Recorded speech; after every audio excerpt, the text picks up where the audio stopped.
Hey guys, Dwayne here. Today I want to talk a little bit about the question of do they actually believe the lies that they're telling? So I'm going to talk about three different things in this video. I'm going to talk about why they lie, how they're able to justify it, and some tips for you to be able to cope with it when you're trying to deal with it, because it can be a really frustrating and confusing process whenever you're having these accusations come at you and you're trying to deal with it. Okay, so bottom line is, why do they lie? Well, they're trying to perpetuate this false narrative to validate why you're not there, why either they left or why that you're gone.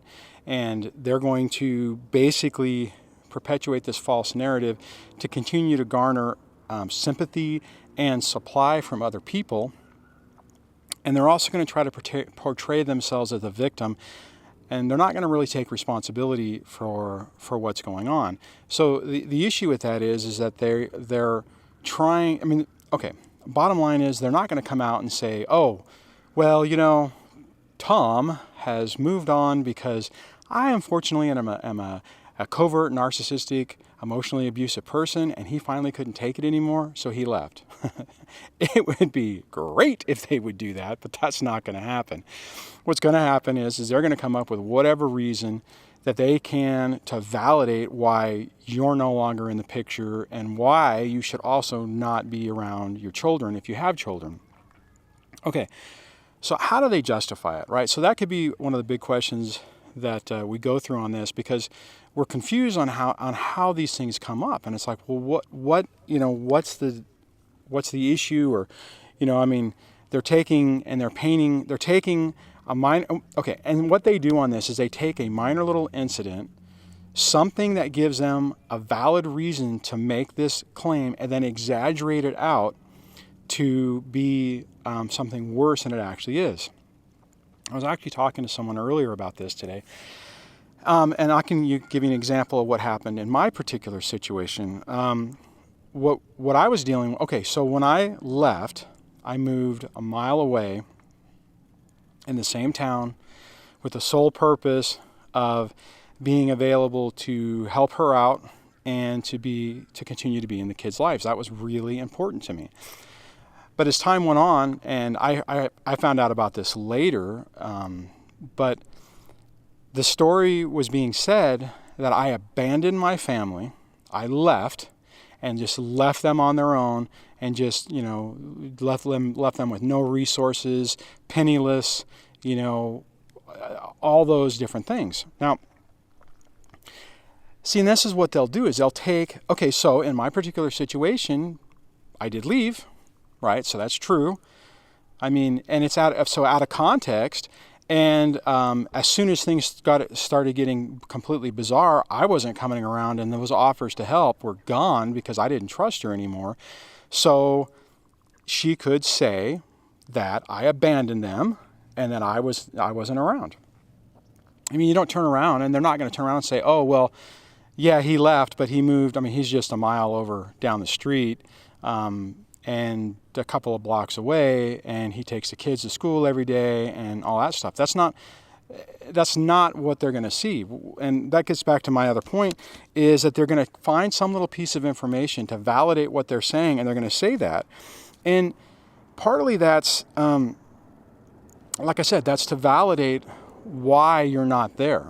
Because like I said, they're not going to turn around and say that they're the primary cause of this, or really take any culpability into it. It's going to basically be, it'll be like in this situation, now I don't know this for a fact, but I'm sure it was, I'm a stay-at-home mom, I've been at home forever, I did everything, I cooked and I cleaned and I blah, blah, all this other stuff, to make them perpetuate that story that they're the victim, that they don't know why this has happened to them. You're just this evil person who, for whatever reason, midlife crisis, whatever reason, something else is more important, and to push that away or push that off of them. And the other thing is, they're doing this to keep as much time, or to keep the kids away from you. It's really frustrating, because, I think everyone can agree that the children need both parents. and you have a situation where you have a person who's basically trying to slander you. I mean, and this doesn't matter whether you're the dad or the mom. I've heard a bunch of people who've said this privately, directly to me, and through the channel comments. You know, there have been moms who've been victims of this same situation, where they get caught off guard, the smear campaign starts, and they're painted as this horrible person that shouldn't be around their kids. Now, the one thing I will try to tell you on this, for the most part, the court systems and everyone involved realizes this is a bunch of crap, okay? So, you know, try to take that truth to calm yourself down. Because see, what happens is whenever these allegations are flying at you and you get stressed, you are more likely to do something to validate this false narrative that's being said about you. And in the course of a court case or battle, if you get into the situation where they're saying one thing about you, and you, for whatever reason, are basically doing that same thing, you are in a really bad situation. So just think about it, take a step back, realize this is all crap, keep yourself calm, and just focus on what you need to do for yourself and your kids going forward. Okay, so, all right, so how do you cope with this? I kind of gave you a little bit of crash course on that, but you know, the first thing you got to realize is you're not going to be able to rationalize with them. You're not going to be able to have a conversation and say, why are you saying these things? Why are you doing this? This isn't true. You know, why are you saying, you know, because it's not going to matter, because in their mind, they believe whatever it is they're saying. And now they're going to get themselves stuck in the position of, well, I'm just protecting my children. I just, you know, you need to stay over there.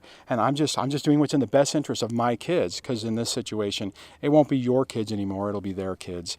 And you just have to understand that that's the normal mode. You just have to be careful that you don't respond in a negative way. And it's tough, guys. It is really tough. When you have somebody who's making up these things, or they're taking little incidences and they're blowing them out of proportion to make it seem like you're this monster that should be locked away, you know, and never be allowed to see your kids unless, you know, somebody with a clipboard is watching you the entire time. It's really stressful. It's really a complicated situation. Okay, so the next thing is they believe their own story. And if you're going through this and you've had any interaction with them, or you've tried to have a civil conversation, you probably have already gotten that, you know, however they're going to spin it, they're going to basically say, well, you know, you can't lie to me anymore, whatever. They'll basically fight back, saying that, you know, that yes, what they're saying is true, and they're just trying to do what they have to do to protect themselves and to protect their children. And okay, bottom line is, you got to understand that it really doesn't matter, right? If you're dealing with, you know, if you're lucky, maybe you're just dealing with somebody who's mad, who maybe with time will calm down. But more than likely, if you're at this channel, that's not the situation you're in. You're dealing with somebody who has a personality disorder or multiple personality disorder traits. They're going to lock into this narrative for basically ever. And this is going to be your new existence and your new life. So on that, you have to know that what they're saying, it just doesn't matter. It doesn't matter to you. It doesn't matter really in your life. It's annoying. It's really frustrating to have somebody who you cared about, who you would have done, you were in a partnership together to go through life. And now that they're doing this and they're basically doing everything they can to destroy you for their own personal gain, you just got to realize that it doesn't really matter anymore. Their opinion of you is irrelevant. The only thing that matters is you and your mental health and the relationship you have with your kids. The stuff with the ex is really, it's not that it's insignificant, because you know as well as I know that you are going to have this long-term interaction and battle with them, but there are ways that you can learn to deal with it, which take away their ability to control your emotions, to control your environment, and to basically suck you back down in the pit of hell. And unfortunately, it is what it is. But the sooner that you realize that it doesn't really matter, the sooner that you can pull back and pull that power, or take that power away from them. Now, if you're dealing with the false allegations, I had made a video maybe a month or so ago, and I'll put a link in the description where I talk specifically how to deal with false allegations. This is all kind of tied together, but in this particular case, we're talking about, you know, how these people are able to believe the stories that they're trying to sell about what your involvement is and what you're actually, you know, what your part in this whole thing is. Okay, and the final thing and the most important thing that you need to do in dealing with this, and quite honestly, in everything going forward, is to remember that your actions speak louder than your words and their words. So now you can take a little bit of an advantage. I guess that's, you know, well, okay. You're going to get a declarative response form if you're going through a court thing where they're going to outline all the things that you've done wrong and how you're basically a horrible human being. It's on paper, you know what they're saying, and this is what you do. You take that information. If there's anything in there that you are doing, you need to start working immediately right now from today on to stop doing those things. Recognize whatever problem you may have and what do you need to do to make it better. And the second thing is, if they're saying stuff about you that isn't true, basically it isn't true, you just make sure that you don't do anything to validate that. I mean, so in some regards, when they're actually spouting this crap about you, it gives you an advantage because you can say, oh, okay, all right, I see what they're saying, and I'll just make sure I don't do those things. Now, I've seen a lot of people, and some of the folks even on this channel have gotten caught up in the stress and the anxiety and the fear associated with this, that when these allegations start happening, that you start going into this panic mode, which just creates this feedback loop of problems, and you have a potential to actually do exactly what they're saying that you do, and then you validated that you're doing it.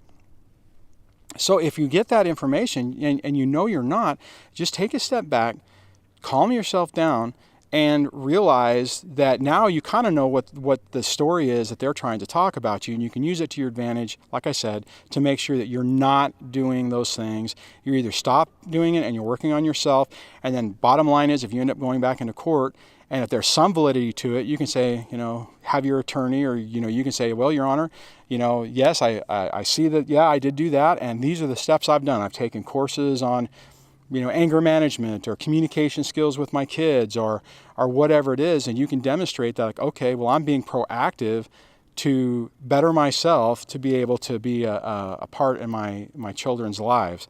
And that's key, guys. You know, I mean, so it's so easy to get into catastrophic catastrophic thinking on this, and it causes you to make emotional, like I've talked about before, it causes you to make emotional decisions instead of rational decisions, and basically it causes you to start making a bunch of mistakes.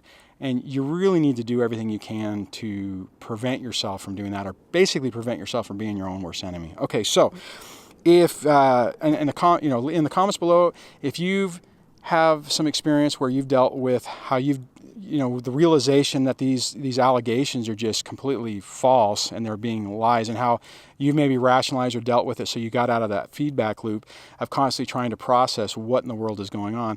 Leave it in the comments below. If you like this video, give it a thumbs up. If the channel is helping you out, please subscribe. And if there's anybody who's going through this right now and you think could benefit from this, please share the video so maybe you can help someone else. All right, and I will talk to you guys in the next video. Take care. Bye.